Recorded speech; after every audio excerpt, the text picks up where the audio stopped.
Hello and welcome to another video. So today we are testing out a PortalCraft variant. So this one does run a pretty simple artifact mecha engine. So the idea is that we can run the Machina card, over and over again pretty easily if we want to. But the main thing, of course, is to test out Belphomet, Lord of Aiolon. Really interesting one, a really fun card when you get it to roll out, and most of the time you can actually snowball the game to your advantage pretty quickly with it, and pretty much everything else is just to support either the early game or the draw power of the engine so you can get really good value out of him. So let's get into this and check it out.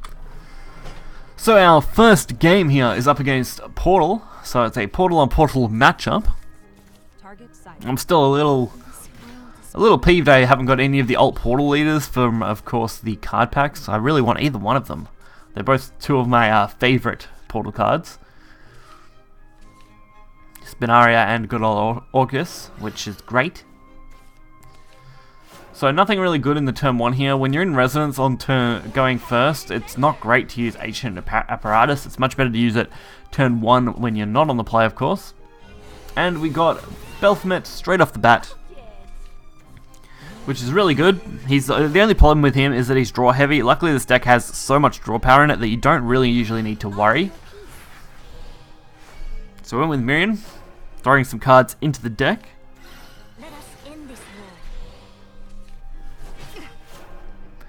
I don't really have a way to remove everything here, but we can at least take something out and go face.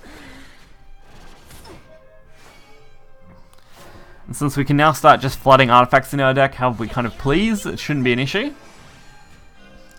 Omen of Destruction though, definitely interesting. It does show me they're going for, of course, an Omen deck. You can't make me give up. Guns speak. You just gotta listen. Now my chance to go for the Mecha Wing with the Mail. Mail usually isn't that great a play. It's usually better with the Invocation, of course, but I actually don't mind using it when it can potentially summon something like these wards, so that's not a bad defensive play when you're going into Belphomet on turn 6. Especially given the current situation. So this is going to be a fair trade-off. Belphomet for the Omen. And as you see, a bunch of those cards get thrown into the deck. And they have some pretty intense effects if you have watched my card reveal video.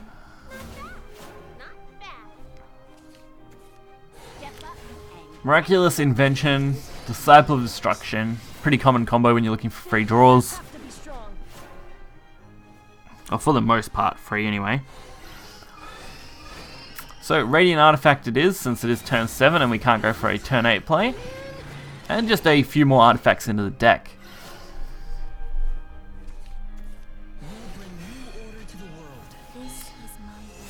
Shin, Lawful Light. Not a card I expected to see played a lot, but it turns out it's being played quite well now.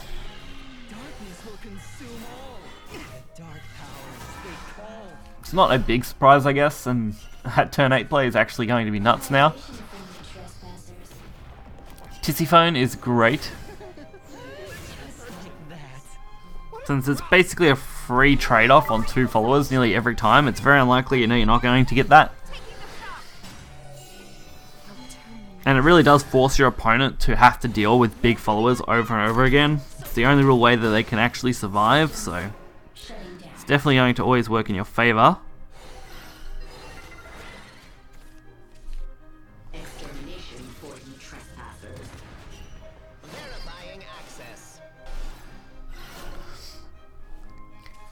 Not much to go off here though. We did a fairly decent job of just filling the board. That was really my only other aim. Also setting up a little bit of draw definitely will help us out. We have another Dissonant Bot, which is going to be quite handy if we want to boost up a couple more followers, but that's really all it's going to be able to do. And they're doing quite a good job of just taking this board as far as they can.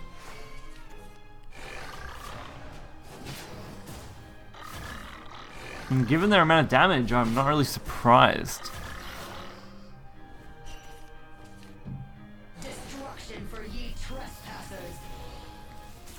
So we get the 6 damage plus another 11 thanks to our follower setup.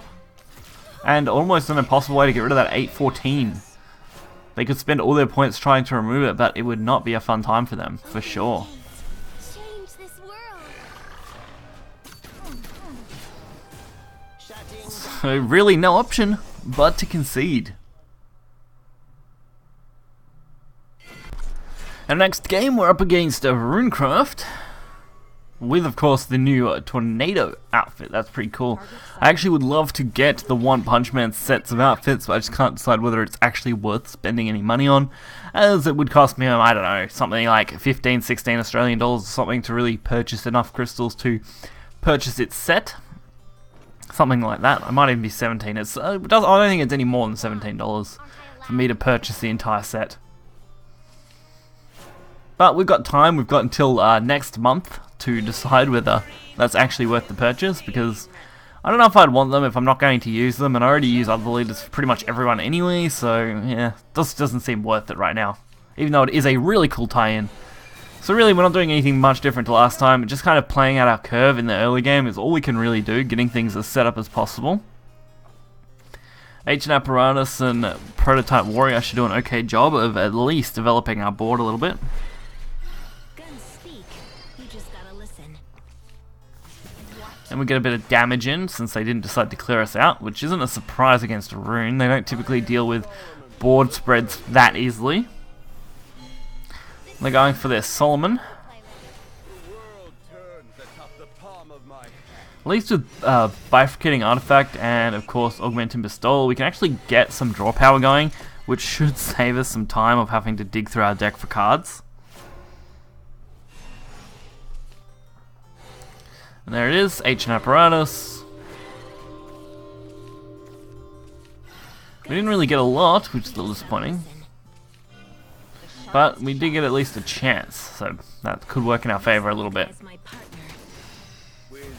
And we can keep this board pretty stacked with small followers, giving us some value, even if it's not at a crazy large amount.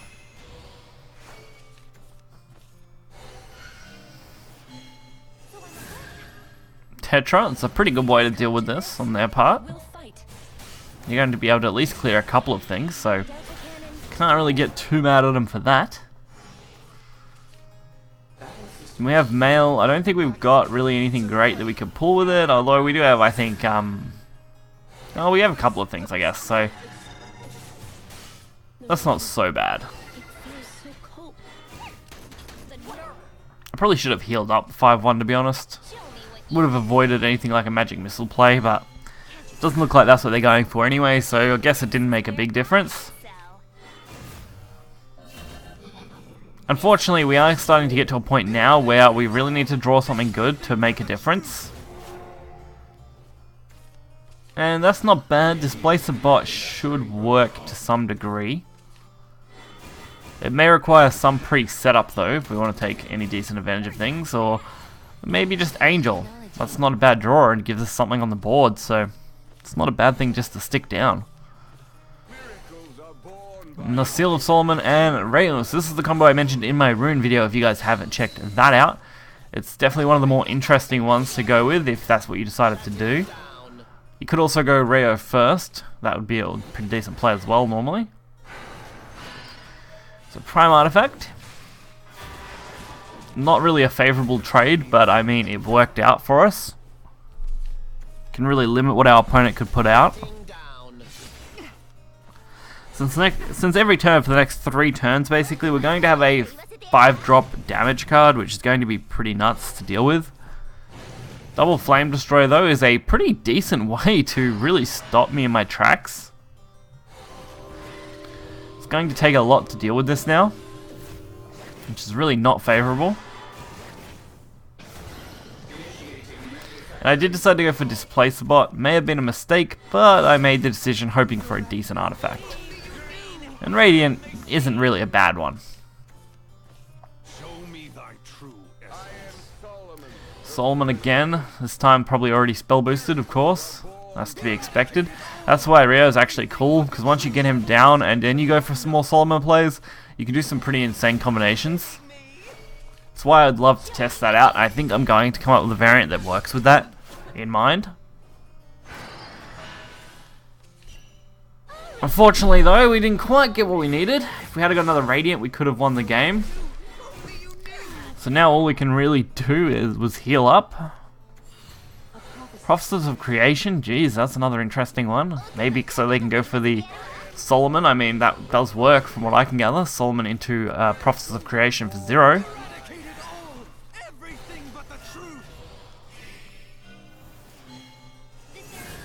Since oh well, sorry, you need to have it boosted 20 times to get Prophetess for 0, but it could work if you did do that boosting enough.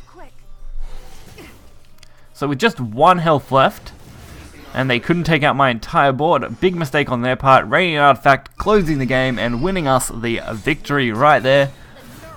Really, if you're ever in this situation, you should clear a Portal's board. You never know when you're going to get surprise radianted to the face, so definitely recommend clearing boards on that. Because no matter how close you are to killing a PortalCraft player, if you don't clear them out, they will most likely just come back to beat you. So overall though, this deck was pretty fun, very reasonable. When you do get Belphomet to go off, even if you lose, usually it is a lot of fun, and all of the support cards are pretty crazy, especially Indignant. Indignant can deal some massive damage, so that's always really cool.